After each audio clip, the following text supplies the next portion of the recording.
Today, we're making mead using Crafter Brew's Make Your Own Mead Kit. Not everyone knows what mead is, but in layman's terms, it could easily be honey wine. It's said to be the oldest alcoholic beverage that we know of, predating even the wheel, going back thousands of years.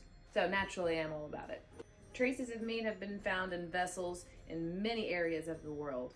It's really quite simple to make. I mean, it's essentially honey, yeast, and water. There are variations that you can add to this. I like to use spices. I've used dried flowers before, but this one's going to be just a simple recipe for this one, and we'll try maybe a blueberry or maybe even a spiced mead for our next batch. To add right about a pound of the honey first, mix in some of the water, and then add the rest of my honey. This is going to help incorporate everything a lot easier for me. I enjoyed my first taste of mead while working for a medieval fair, and one of the actors made it at home, and I just thought it was the grandest thing that not only did he make it at home, but it was absolutely delicious, and I became completely obsessed with it. As with most hobbies, things like this come with a really unique and fun, very welcoming community. You can go around and taste test at run fairs and cheers to other people you've never met, and they just get it. Then you start meeting other people who make it at home, and then you start swapping recipes, tips, ideas, even batches that you've made as gifts for each other. It's truly just a beautiful thing. It's very sweet anyway. This bottle happens to be exactly 2.5 pounds of honey, which is what the recipe calls for. So I will let this finish draining into a carboy, which is what this thing is. Fill the rest of the way up with water, and then we're going to talk about adding yeast and nutrients. Still with me? Okay, we switched angles so that we can, stay focused. We're adding yeast now. This is what's going to come alive in this mixture, eat up all of the sugars of the honey, and produce mead.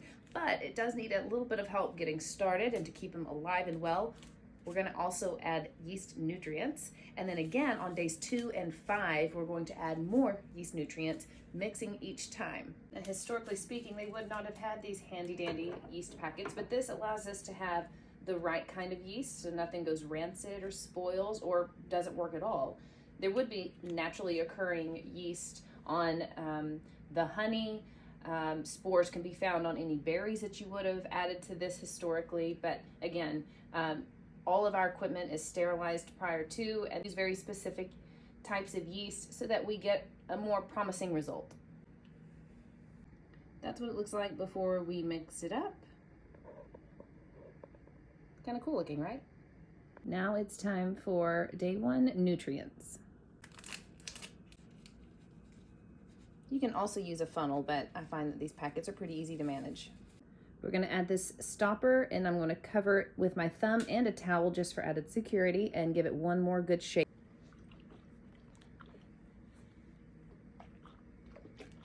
For easier mixing, you can break up these steps into smaller amounts, mixing the honey a little bit at a time. I'm going to get that question inevitably of, am I not going to explode it by doing all the shaking? The yeast is just now coming to life, so I have to mix it like this. It has to be mixed, and then the air will eventually escape, and we're all going to be fine.